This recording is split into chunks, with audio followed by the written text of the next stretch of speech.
تروج مظاهرات كبيرة في أنحاء مصر. تفاقم الأوضاع في مواجهات ما بين المتظاهرين. نشهده هنا في السويس في حي ال40 هو تحرك شعبي عاطفي. القنابل المسيلة للدموع في محاولة منهم لمنع المتظاهرين. ندرك حجم التجمعات. البلد في موقف حرج وما يصحش ان احنا نسيبها كده لحسن الدنيا تتفتح. عليكم يا مصريين، يلا ما حافظتوش على البلد. فداك يا مصر. شبكة مراسلين في مصر بتدخل الجيش المصري. خطير وردنا للتو.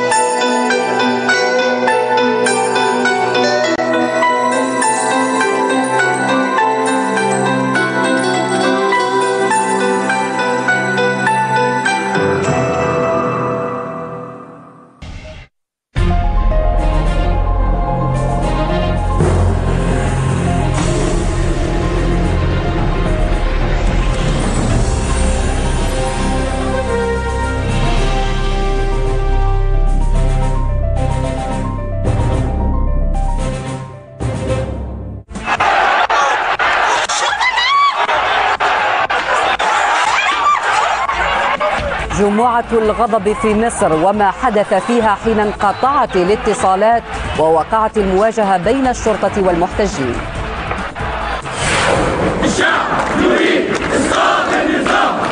تواصل الاحتجاجات المطالبة بتنحي الرئيس المصري، والمتظاهرون يدعون إلى مسيرة مليونية غدا. مبارك يكلف رئيس الحكومة ببدء حوار مع المعارضة، وواشنطن تقول إنها تدعم انتقالا سلسا للسلطة.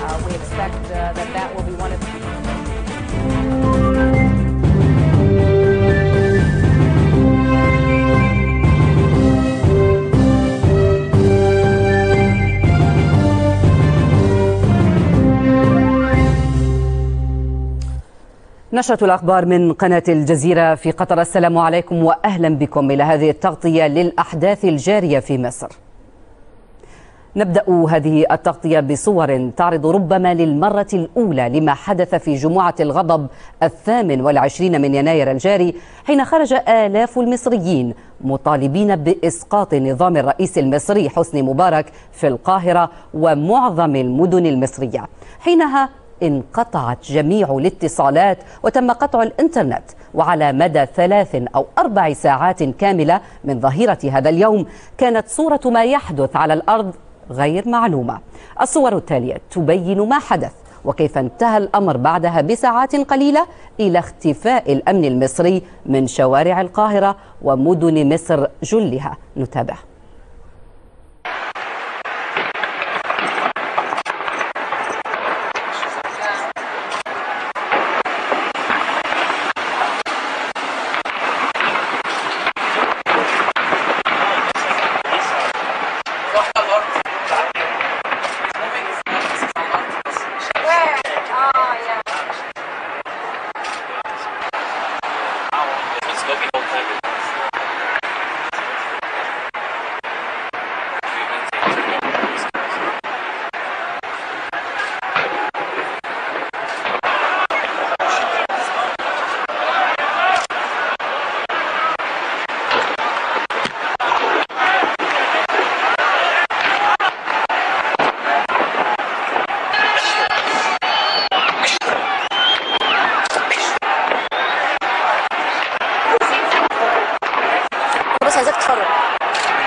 للتعليق على هذه الصور القوية معنا من القاهرة علاء شلبي مدير المنظمة العربية لحقوق الإنسان.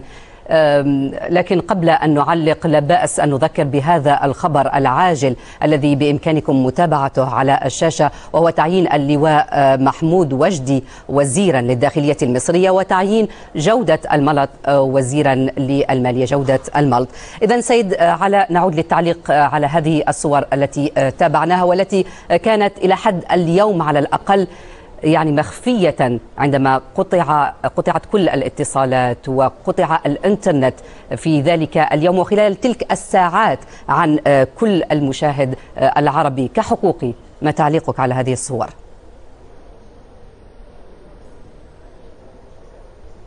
سيد علاء.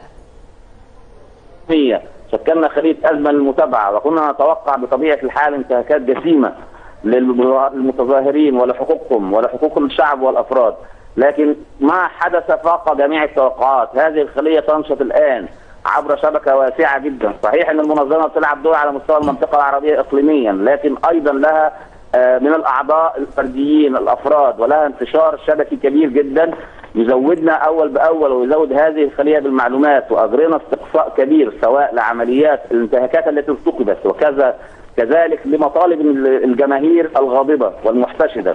وهذه الانتهاكات انتهاكات جسيمة بموجب القانون. نريدك أن تحصي معنا واحدة ما تمكنت من مشاهدته من انتهاكات ترقى كما وصفته الشبكة الدولية للحقوق والتنمية إلى مستوى جرائم حرب وجرائم ضد الإنسانية، وينبغي أن يحاسب المسؤولون عليها وفق القانون الدولي، والكلام طبعا للشبكة الدولية للحقوق والتنمية.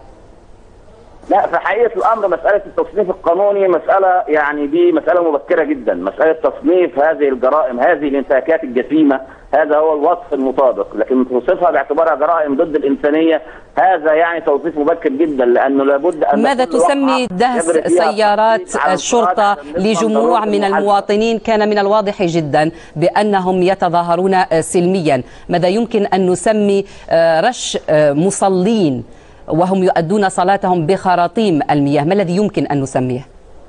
هذا انتهاك جسيم لحق هؤلاء المتظاهرين ولحق الناس. هذا الانتهاك الجسيم يجب المحاسبة عليه وفق المعايير الدولية ووفق معايير القانون الوطني نفسه. وأنا بنبه بس أن أخطر حاجة هي كانت مسألة أيضا الاعتداء المباشر على الناس واستخدام العنف المفرط للقوة اللي أدى لوقوع ضحايا، بما في ذلك استخدام رصاص حي ضد المتظاهرين. هذا مخالفة لقواعد الأمم المتحدة لاستخدام الأسلحة النارية في الاضطرابات المدنية. هذه مخالفة جسيمة تستوجب المحاسبة والمساءلة في أسرع وقت، وهذا مطلب لن تتخلى عنه حركة حقوق الإنسان في مصر وفي العالم العربي في كل العالم. هذا مطلب سيكون مطلب أساسي. لابد من محاسبة كل من تورط وكل من أعطى الأوامر باستخدام الرصاص الحي ضد المتظاهرين أو استخدام عنف مفرط أدى إلى وقوع إصابات وضحايا بهذا الحجم الكبير. نحن نؤكد على أننا لن نتسامح بأي شكل من الأشكال، لا الناس ستتسامح ولا منظمات حقوق الإنسان ستتسامح إزاء لهذه الانتهاكات الجسيمة، خاصة لما تصل إلى في المنظمة العربية. سيد علاء، في المنظمة العربية لحقوق الإنسان نريد منك شهادة، والجميع يعلم بأنه تحديدا خلال تلك الساعات 3 و4 كانت الاتصالات تماما منقطعة. هل تمكنتم من رصد حالات تدوينها وبالتالي لتمكينكم من متابعتها لاحقا؟ نريد أن تنور المشاهد. عايز اقول لك ان الشعب المصري شعب مبدع جدا، وكان قادر على مساعده كثير جدا من الدول العربيه في عمليات النهضه والاعمار الخاصه به اكثر من اي حد ثاني، سواء بالعالم العربي بس حتى في افريقيا وعدد من الدول الاخرى منذ الدور الكبير اللي كانت تلعبه مصر في السابق. الشعب المصري عنده ابداعات، الشعب المصري كان قادر على تشكيل لجان شعبيه في اقل من ساعه واحده بس لحمايه الاماكن بمجرد خروج السجناء. الشعب المصري كان قادر على تعويض قطع الهواتف المحموله باستخدام اجهزه التليفون والفاكس فورا، الهواتف الارضيه. كان عندنا شبكة بتعمل بتتلقى اتصالات كل دقيقة هناك اتصال من أعضاء المنظمة الموجودين في المحافظات يبلغونا أول بأول عما يحدث في هذه المظاهرات. ما الذي حدث؟ فكان عندنا عملية رصد واستقصاء. اللي حصل في الحقيقة كان عملية تربص واضح جدا من جانب قوات الأمن، واضح إن كان في تعليمات مشددة بعدم السماح بالتظاهر. في بعض الأماكن ابتدى في السويس للمرة الأولى نشوف إطلاق رصاص حي على المتظاهرين وسقوط ضحايا. هذه المدينة الباسلة التي وقفت ضد العدوان الإسرائيلي في سنة 73 تتعرض من جانب بعض قوى الأمن مثل هذا الاعتداء. هؤلاء الناس الذين كانوا يقاومون الدبابات الإسرائيلية بأجسادهم يتعرضوا لرصاص حي من جانب يعني كان هذا دليل على غباء شديد جدا. ايضا فكره استخدام السلاح الناري، كيف تقتل اخا لك؟ يعني مساله من الخطوره، خطيره جدا جدا جدا. وانا اعتقد ان الناس لن تتسامح مع هذه الجرائم التي هي جرائم قتل عمديه، هي بالتاكيد جرائم قتل عمديه يحاسب عليها القانون، وهي انتهاكات ضروري المحاسبه عليها، ولن يتسامح لا الشعب المصري ولا منظمات حقوق الانسان في مواجهه هذه الجرائم الا عندما يحاسب هؤلاء المسؤولين على نحو جدي وامين.